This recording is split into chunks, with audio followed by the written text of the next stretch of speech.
भाग भाग भाग भाग।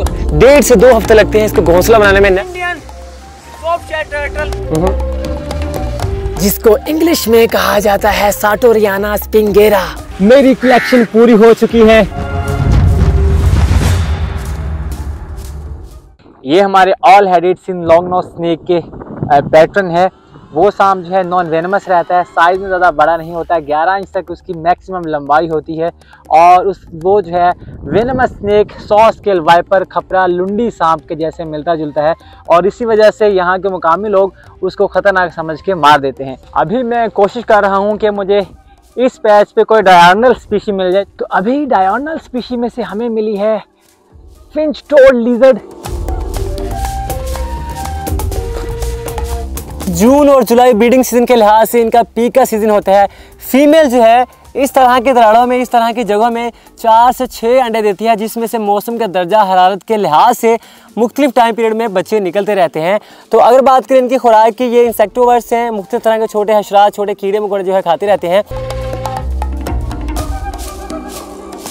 जहां सांप का नाम सुनकर दिल की धड़कन तेज हो जाती है, भावलपुर का अब्दुल रहमान जो सांपों के साथ अपनी जिंदगी गुजारता है, उनको पकड़ता है, उनसे बातें करता है, उनसे खेलता है।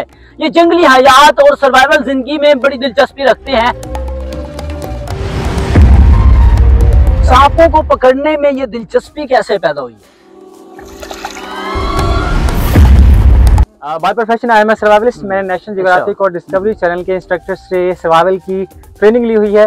तो अपनी टीम के साथ मैं रेगिस्तानों में, सहराओं में और पहाड़ों में जाता रहता था अपने स्किल्स को शार्प करने के लिए। अच्छा। तो हमारे चोलिस्तान में एक टोबे के ऊपर एक बच्चे को सांप ने काटा था। तो उन लोगों ने, बस्ती वाले लोगों ने कहा कि ये बच्चे को जोगी ठीक कर देगा। अच्छा। और हम फिर अपने डेस्टिनेशन पे चले गए। जब वापस आए तो पता चला वो बच्चा सरवाइव नहीं कर पाया था और वो जोगी जो है गलत मनगढ़ंत कहानियों से, दम टोटकों के चक्कर की वजह से उस बच्चे की जान चली गई। तब हमारा इंटरेस्ट डेवलप हुआ कि सांपों के ऊपर काम करना है, लोगों को एजुकेट करना है। पूरे पाकिस्तान में जब किसी को स्नेक बाइट होती है, सांप किसी को काटता है, तो लोगों में सबसे बड़ी अफवाह, एक मिथ वो ये है कि ये पौधे के पत्ते खा लें तो सांप के जहर का असर ख़त्म हो जाता है। मैं आपको बताऊं, इसका इंग्लिश नेम है कैलोट्रोपिक्स जाइगेंटिया और इसको उर्दू में पूरे पाकिस्तान में अक के पौधे के नाम से जाना जाता है। ये एक पॉइजन प्लांट है। पॉइजन प्लांट इसलिए, अगर मैं इसको तोड़ूंगा तो आपको ये जो लिक्विड नज़र आ रहा है ये पॉइजन है।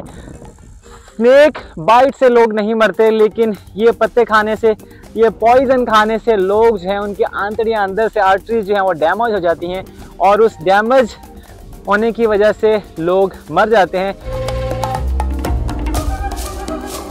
सबसे बेहतरीन मेरा ड्रीम स्नेक था रसल वाइपर। तो मुझे बताएं, सांपों से बातें कैसे करते हैं आप? साल के 365 दिन में से 210 दिन मेरे जंगलों में, पहाड़ों में, रेगिस्तानों में गुजरते हैं। मैं ऑब्जर्वेशन करता हूँ, मतलब कि KPK में अगर खैबर पख्तूनख्वा किसी सांप के ऊपर मैं रिसर्च कर रहा हूँ तो उसके हैबिटेट में जाऊँगा मैं और वहाँ पे रहूँगा, कैंपिंग करूँगा, उस सांप को ढूंढूंगा। वो सांप कब निकलता है, कब आता है, कब जाता है, कब खाता है और कब जो है अपना शिकार करता है। ये सारी चीजें नोट करने के बाद मुझे उसका मुकम्मल एक बिहेवियर पता चल जाता है। तो फिर लोग यही समझते हैं कि मैं उनसे बातें करता हूँ, क्योंकि मुझे पता होता है कि उस सांप का बिहेवियर क्या है, अगर मैं उसको पकड़ूंगा तो क्या बिहेवियर शो करेगा। तो इस तरह से एक रिलेशन बन जाता है। रेस्क्यू कितने सांप कर चुके हैं? अभी तक मैं अपने कैरियर में 15,000 से ज्यादा पूरे पाकिस्तान में सांपों को रेस्क्यू कर चुका हूँ। सांपों को रेस्क्यू करने में कौन कौन सी मुश्किलात का सामना करना पड़ता है? सबसे पहले तो लोगों की बातों को ही फेस करना पड़ता है, क्योंकि जब हम सांप को रेस्क्यू करने के लिए जाते हैं तो लोग समझते हैं कि हम वो सांप अपनी फ्री सर्विसेज दे रहे हैं। लोग समझते हैं कि हम जाके वो सांप अंग्रेजों को बेचेंगे और हम जो है दम तोड़ करके सांपों को पकड़ते हैं। बहुत सारे लोगों के सवाल होते हैं। बाकी जो कंडीशन रहती है कि लोग जब हम सांप को रेस्क्यू कर रहे होते हैं, लोग हमें अपनी ही डॉक्टरी, अपनी ही प्रोफेसरी पीछे दे रहे होते हैं, ऐसे ना करो, ये ना करो, वो ना करो। तो ज़्यादातर हमें लोगों की बातों की फेस करना पड़ता है। लेकिन अल्हम्दुलिल्लाह से काम जितना मुश्किल होता है, ऑपरेशन जितना मुश्किल होता है, हम उसको उतने मजे से करते हैं। जो आप जिस तरह से काम कर रहे हैं तो लोग किस नजर से देखते हैं? जब मैंने ये काम स्टार्ट किया था तो घर वालों ने मेरे बर्तन अलग कर दिए थे। 3 महीने तक उन्होंने मुझसे बातें नहीं की। वो कह रहे हैं कि खानदान में अलग ही बंदा पैदा हो गया है। तो लोग इस चीज को बुरा भी समझते हैं, लेकिन आहिस्ता आहिस्ता माशाल्लाह घर वाले भी समझते हैं, लोग भी मेरे काम को समझते हैं।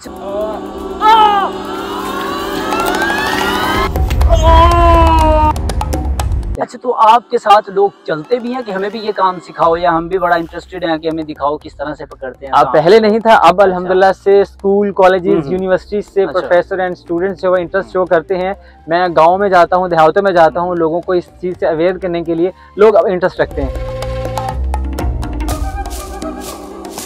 ट्रेनिंग का भी कोई आपने कोई प्लेटफॉर्म बनाया हुआ है ताकि कोई लोग जो सीखना चाहते हैं, वो इन्फॉर्मेशन लेना चाहते हैं, तो कोई आपने कोई प्लेटफॉर्म कोई है? जी, मेरा सोशल मीडिया पे वाइल्ड रश के नाम से प्लेटफॉर्म भी है, जहाँ पे हम एक तो पाकिस्तान में, पूरे पाकिस्तान में जितनी भी नस्लों के सांप हैं उनकी मुकम्मल डिटेल होती है, उनको किस तरह से हैंडल किया जाता है, उनको किस तरह से, अगर आपके घर में आप किस तरह से भगा सकते हैं, तो वो सारी टेक्निक्स एंड आइडियाज जो हम अपने लोगों के साथ मुकम्मल इन्फॉर्मेशन के साथ शेयर करते हैं। आप बिच्छू भी पकड़ रहे होती हैं, तो इसके अलावा और भी काफी वो जो वो कांटों वाला एक जानवर होता है, छिपकली का जो आपने प्रैक्टिकली लाइफ में जो वो बताया जरा। छिपकली में एक सैल्मोनेला बैक्टीरिया होता है, अगर वो खाने में गिर जाए और अगर आप खा लें तो फूड पॉइजन होता है, पेट में दर्द होती है, लेकिन अगर आप जल्दी हॉस्पिटल जाते हैं, हॉस्पिटलाइज होते हैं, तो आपका ट्रीटमेंट, आपका इलाज होता है, आप बच सकते हैं। आपने कोई खुद भी प्रैक्टिकल किया है? इस तरह का काम मैं करता रहता हूँ। एक तो मैं जब लोगों को एजुकेट करने के लिए इलाकों में जाता हूँ, तो जो सांप जहरीले नहीं होते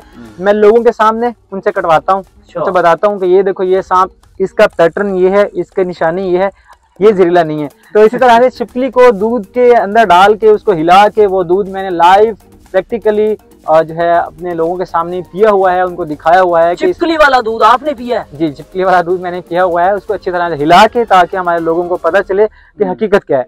परिंदों के बारे में क्या भावना हुआ है आपके? हाँ, परिंदे हमारे माहौल का बहुत बेहतरीन साथी हैं, बहुत से फूड चेन का हिस्सा हैं, कीड़ों को खाकर उनकी तादाद को बैलेंस करते हैं, माहौल में गंदगी फैलाने वाले दूसरे छोटे इंसेक्ट्स, रेप्टाइल्स वगैरह, रोडेंट्स होते हैं, उनको खाकर बैलेंस कर जो है बैलेंस बनाए रखते हैं। तो कितने कितने दिन आप एक चीज को ढूंढने में लगा देते हैं? मेरी एक डॉक्यूमेंट्री जो है वो 3 महीने की रिसर्च पे बनती है। मैं 3 महीने समझ लें कि मुझे जंगलों में रहना पड़ता है। इनमें फेज वाइज काम करता हूँ। पहले मैं अगर बलोचिस्तान या सिंध में जा रहा हूँ तो मैं वहाँ के लोगों के साथ एक रिलेशन बनाऊंगा, उस एरिया को लोगों के साथ एक्सप्लोर करूंगा, उस चीज़ के बारे में लोगों में क्या क्या गलत अफवाहें पाई जाती हैं वो डेटा कलेक्ट करूंगा। फिर मैं घर आऊँगा वापस, फिर पार्ट टाइम जॉब करूंगा, फिर जो मनी पार्ट टाइम जॉब भी करते हैं? हाँ जी, मैं चाय वाले होटल पे एक एज अ वेटर भी काम करता हूँ, चाय बड़े मजे की बनाता हूँ मैं। तो जी, जब मेरी मनी हमें अच्छी अमाउंट कलेक्शन हो जाती है तब मैं फिर से निकलता हूँ अगले फेज में, मैं उस चीज़ को ढूंढता हूँ। उस चीज़ का जब हमें हैबिटेट मिल जाता है तब मैं वापस आता हूँ, तब मैं अपने कैमरा गैजेट्स अपनी टीम मेंबर के साथ, मुकामी लोगों के साथ। कितने टीम मेंबर हैं आप? पूरे पाकिस्तान की बात करें तो अल्हम्दुलिल्लाह बहुत हैं, हज़ारों हैं, लेकिन जो मेरी टीम मेंबर मेरे टाउन में है वो 5 से 6 हैं।